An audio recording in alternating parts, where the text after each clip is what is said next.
Oi pessoal, tudo jóia? Bom, como eu informei para vocês no início da semana, eu estaria trazendo uma entrevista para esclarecer todas as dúvidas dos eleitores sobre o que pode e o que não pode, o que é permitido e o que não é permitido nessas eleições do dia 7 de outubro. Muita gente querendo saber se pode votar com a camisa do candidato, se pode preencher o número do candidato lá no livro da sessão, né, na hora de votar, se pode usar celular, enfim. Muitas perguntinhas assim nesse sentido chegaram, e aí você ouve de um lado o pessoal dizendo, não pode, você vai ser impedido de votar, é proibido, a lei não permite. Outros dizendo, não, tem que ir e tal. E aí a gente não sabe, na verdade, não tem certeza do que de fato é permitido ou não. Vou conversar agora com a doutora Aline Neiva, ela é promotora eleitoral, está aqui no Ministério Público, e nessa entrevista ela sim vai esclarecer para a gente, até porque ela, assim como o juiz eleitoral, serão eles que estarão no dia 7 fiscalizando todas as sessões. São eles que vão receber possíveis denúncias, enfim. Então, ninguém melhor do que a doutora Aline, que é promotora eleitoral, para dizer para a gente, para esclarecer todas essas dúvidas. O que a gente pode realmente, o que a gente não pode. Se ela disser, pode votar com a camisa do candidato, então você sabe que ninguém lá na sessão eleitoral vai poder lhe impedir. Então vamos ouvir direitinho o que ela tem para contar para a gente, o que ela tem para esclarecer, né? E aí, com base nisso, a gente pode votar e exercer o nosso direito de cidadania no próximo dia 7 de maneira bem tranquila e segura. Então vamos lá. Bem, pessoal, como eu disse para vocês, estaremos aqui hoje nessa entrevista com a promotora eleitoral, doutora Aline Neiva, para esclarecer para a gente sobre todas essas dúvidas, né, doutora, que a gente tem visto circular na internet muita informação sobre o que pode e o que não pode nessas eleições. E o eleitor está preocupado, não sabe ao certo em quem acreditar, as notícias estão circulando, as mensagens no WhatsApp, e fica de fato a dúvida. As pessoas estão preocupadas com fraude nas eleições, estão preocupadas em serem impedidas de votar. Então, o que o eleitor, no dia 7 de outubro, ele pode e ele não pode fazer? Não, o eleitor ele tem o direito de exercer a sua liberdade de voto.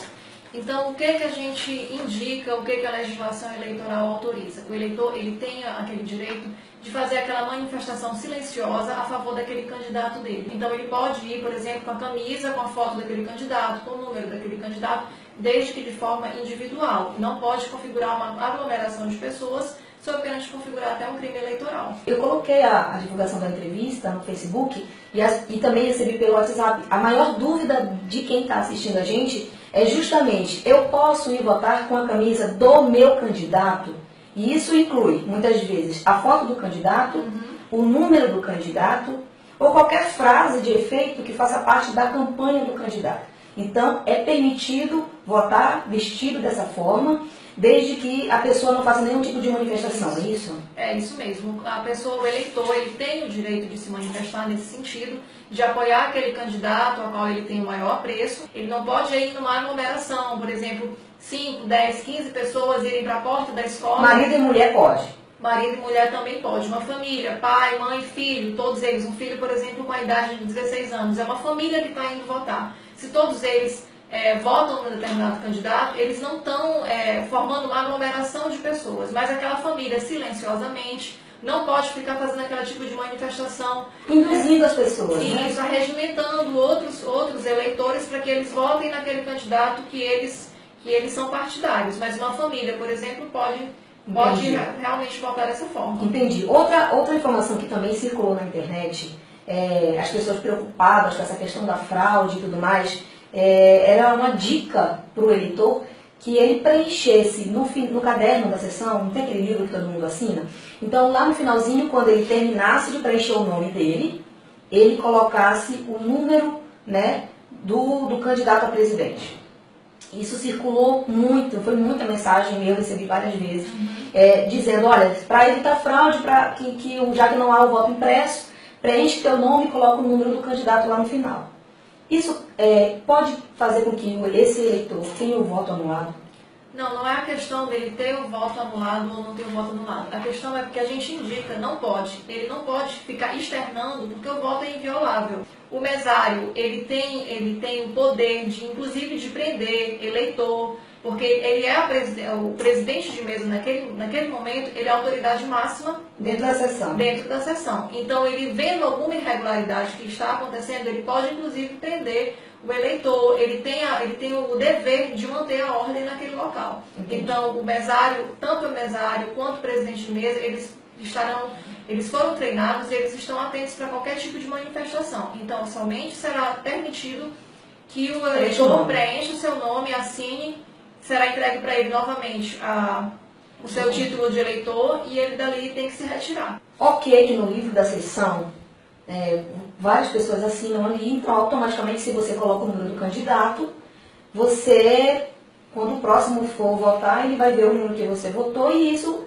de uma certa forma, é uma manifestação. Né? Com relação ao uso do celular, quando o eleitor está ali, ele está sozinho, né? Na cabine, não tem ninguém, não vai haver uma influência da parte dele, né? Para um terceiro, para um outro eleitor. Qual é a justificativa para o não uso do celular? Porque o voto ele é inviolável, então ele não pode ser divulgado para mais ninguém. Então hoje há inclusive uma indicação do TSE para quando os TRE e os fóruns eleitorais forem montar as urnas, porque hoje eles coloquem até uma cadeira, uma mesinha ali ao lado da urna, para que a pessoa possa colocar o seu celular ali ao lado. Porque hoje existe já um aplicativo chamado e-título, que a pessoa pode não levar nem seu título. É o título digital, né? Isso, é o título digital. Então ela pode mostrar lá para o mesário, para o presidente de mesa, seu título de eleitor através do aplicativo do celular. Mas ele não pode entrar na cabine de votação com o celular. Inclusive para isso que servem também os fiscais de partido. Eles vão ficar ali à distância, eles não podem ficar em cima da mesa de votação, mas eles também podem olhar e indicar para o presidente de mesa, olha, fulano de tal está levando o celular para dentro da cabine. Então o presidente de mesa, os mesários, os secretários, todos têm que estar muito, muito atentos, porque o voto é inviolável e a pessoa não pode levar o seu celular para dentro da cabine de votação. O voto ele é secreto. A lei assegura o sigilo do voto. Mas ela não nos obriga. Eu posso dizer que eu votei. Você pode ter a opção de dizer para que você votou após o seu voto. O que você não pode é tirar a foto daquele voto que você está fazendo naquele momento para divulgar em redes sociais, para comprovar para um próprio candidato que esteja porventura tentando comprar o seu voto. Isso daí realmente não pode, porque a gente pode configurar algum tipo de crime, algum tipo de violação. Então, assim, esse voto, essa foto tirada naquele momento, pode ser utilizada posteriormente, até mesmo para que seja configurado algum tipo de crime e possa prejudicar o candidato daquele eleitor que ele, porventura, esteja querendo beneficiar e, na verdade, ele não vai estar fazendo isso. Entendi. Mas a pessoa, mesmo tendo já votado, ela pode, numa rede social, manifestar o voto dela? Não, sem a imagem? Não, a pessoa pode dizer, por exemplo, fulano chega na sua rede social, no seu Facebook, no seu Instagram. Já votei, já cumpri minha obrigação, votei fulano de tal. Pode sim, porque não tem problema. O que a pessoa não pode é tirar a foto do seu voto. Teve uma pessoa que perguntou qual seria a ordem, né? Porque são vários candidatos, né? 2 senadores, deputado federal, governador, presidente, deputado estadual. Qual seria a ordem? A ordem lá, a própria urna, ela já, né, estabelece isso. Mas, aproveitando essa pergunta, é permitido o uso da colinha, do santinho? A pessoa pode levar, porque são muitos números para decorar? Seria até viável que a pessoa fizesse isso para poder agilizar o processo eleitoral. Porque são muitas opções de voto, começa com deputado federal, deputado estadual, depois vai para as eleições, vai para senador, vai para governador e presidente da República. Então, até mesmo para agilizar o processo de votação, seria bom mesmo que ela votasse, que ele fizesse a colinha e na hora já utilizasse aquilo ali já para agilizar. E existe alguma situação em que o eleitor ele possa ser impedido de votar? Não, o eleitor ele pode ser impedido de votar se ele não tiver, por exemplo, cadastrado efetivamente ali, se ele não tiver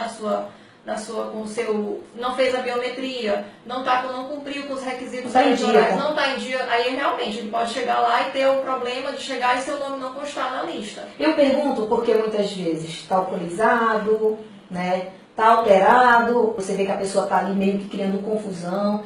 Qual é o procedimento numa situação dessa? É como eu falei no momento anterior. O presidente de mesa, nesse momento, ele vai ser a autoridade máxima ali dentro. É ele que vai ver, de acordo com a situação concreta que acontecer, qual é a situação. Em relação à bebida alcoólica, por exemplo, é vedado nesse dia o consumo de bebida alcoólica. A pessoa pode até ter uma festa dentro de casa, mas não pode num bar, ir a um supermercado, ir a um bar comprar, porque vai ser vedado. Mas o presidente de mesa, naquele momento, por ser a autoridade máxima, ele que vai ver no caso concreto o que está acontecendo, se a pessoa está criando um tumulto para embaraçar o exercício de voto das outras pessoas, e ele vai comunicar o juiz eleitoral, vai comunicar o Ministério Público, e na situação concreta a gente vai ver o que está acontecendo Porque assim, são Para hipóteses... avaliar. Isso, para avaliar, porque são, assim, são hipóteses muito abrangentes que podem acontecer no dia. Inclusive falsas acusações também, né? Isso, inclusive, por exemplo, a pessoa pode tentar votar no lugar de outra, que é crime eleitoral, inclusive. Então, assim, são situações muito diversas que podem acontecer e que a gente está com o presidente de mesa lá dentro justamente porque eles vão ser também os nossos olhos e é quem vai chegar e chamar o Ministério Público, ligar para o cartório eleitoral, ligar para o juiz eleitoral, para informar o que está acontecendo, qualquer eventualidade que aconteça que fuja da normalidade no dia das eleições. Entendi. A gente tocou no assunto da questão do álcool a partir, só para registro, a partir de que horas e de que momento entra em vigor a lei seca?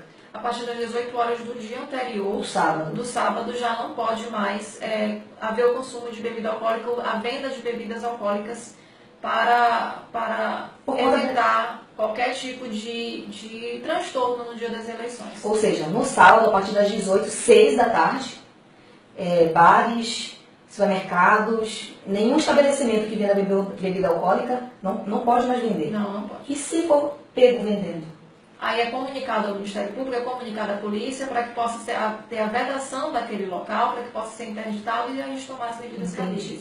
As eleições, elas têm um horário. Os portões abrem às 8 e encerram às 5, às 17 horas. A minha pergunta é, quando der às 17 horas, se ainda tiver gente na porta da sessão, vota? O que pode é, a pessoa pode estar na fila da eleição, não pode estar do lado de fora, mas a partir do momento deu de 16h55, tem 35 pessoas para votar. Quando der às 5 horas da tarde, os mesários eles vão pegar uns numerozinhos, eles têm umas senhas, e distribuir da última pessoa da fila até a primeira. Porque vai ser da ordem inversa e somente aquelas pessoas que pegaram a senha, ainda que ultrapassem 5 horas da tarde, mas se elas estão na fila E com a senha? com a senha, 5 horas da tarde vai ser distribuída a senha para que elas possam votar. Agora, se elas chegarem ao local de votação após as 17 horas, não será mais permitido. O documento necessário hoje em dia, somente o título? O documento com foto também ainda é obrigatório? Título de eleitor e documento com foto. Se a pessoa levar o e-título, que é aquela biometria, não será necessário levar o documento com foto. Apesar de que já tem hoje a biometria, o mesário, o presidente de mesa, quando a pessoa coloca lá seu digital, vai olhar lá a foto da pessoa, do eleitor, mas a gente indica que leve título de eleitor e um documento oficial com foto. Isso vale para a carteira de trabalho também, ou só carteira de motorista e RG? A carteira de trabalho com a foto, a pessoa pode levar, que ela pode mostrar lá na hora da votação, para que ela possa se identificar. Quem pode fiscalizar as eleições? Eu, como eleitora, eu posso fazer uma denúncia caso eu veja algo suspeito? Sim, todos podem. Vendo alguma situação, distribuição de santinho, pessoa distribuindo dinheiro, transporte regular, arregimentação de eleitores, qualquer tipo de situação que fuja à normalidade no dia das eleições, que esteja vedado, todo mundo pode denunciar. A última pergunta, que surgiu já no finalzinho, antes de eu vir para cá, a pessoa perguntou, serão 6 votos, é isso? 5 ou 6? 2 federal, estadual, 2 senadores, governador e presidente. São 6. A pessoa perguntou, se eu posso votar só para presidente? Se eu votar só para presidente e não quiser votar mais para ninguém, o meu voto é anulado? Se eu errar, vamos supor, eu anulei sem querer, os outros que eu acertei estão valendo? Não, o voto para presidente da República vai ser o último voto. Para que ele possa chegar no de presidente da República, ele tem que ter percorrido todos os outros. Mas ele pode anular todos os outros? Ele pode anular todos os outros e querer votar validamente apenas o de presidente, que não vai interferir em absolutamente nada. E esse voto, ele é com certeza computado? Com certeza absoluta. Pode votar nulo, pode votar em branco, pode votar validamente. Ele pode escolher, eu vou votar validamente deputado federal, mas o deputado estadual não tem um candidato, vou votar branco. É uma opção do eleitor. Um voto não interfere no do outro. Agora, ele só vai conseguir passar para o voto subsequente depois que ele votar validamente, ou anular, ou votar em branco, confirmar, e aí sim ele vai poder passar para o voto seguinte. Agora, doutora, a gente geralmente acorda no domingo, dia da eleição, as ruas estão empestadas de santinho. Aí não tem como impedir, isso aí é uma coisa, já é natural de acontecer. Isso é algo que, inclusive, a gente já fez uma reunião com a Segurança Pública, o Juiz Eleitoral, o Ministério Público e todo o sistema de segurança pública daqui de Paragominas, para evitar esse tipo de situação. Porque é crime eleitoral, é vedado pela lei. O candidato é punido? O candidato é punido. Inclusive, ele pode ser punido por diversas formas. E a gente já está tentando coibir esse tipo de situação no dia que antecede, a gente vai estar de olho, a gente vai estar tentando coibir esse tipo de situação, apesar da gente saber que realmente eles tentam, mas o Ministério Público, a Justiça Eleitoral vai estar de olho no dia que antecede, para que isso seja evitado.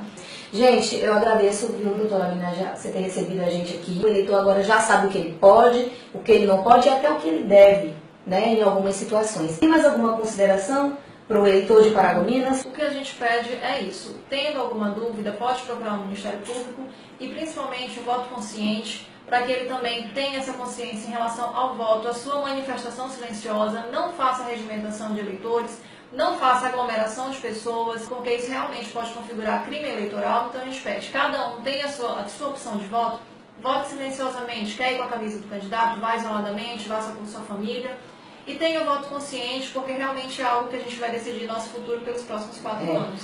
Eu agradeço a vocês que participaram aí da nossa entrevista, enviando as perguntas. No domingo, 8 horas da manhã, os portões estão abertos. Quem quiser se antecipar para não correr nenhum risco, aparecer já lá, depois vai para casa, descansa, vai fazer o churrasco, mas já cumpriu com a obrigação. Então, dia 7, até o final do domingo, a gente também já vai saber aí quem será o nosso futuro presidente, governador e deputado para os próximos 4 anos. Mais uma vez, obrigada, doutora. Eu que agradeço.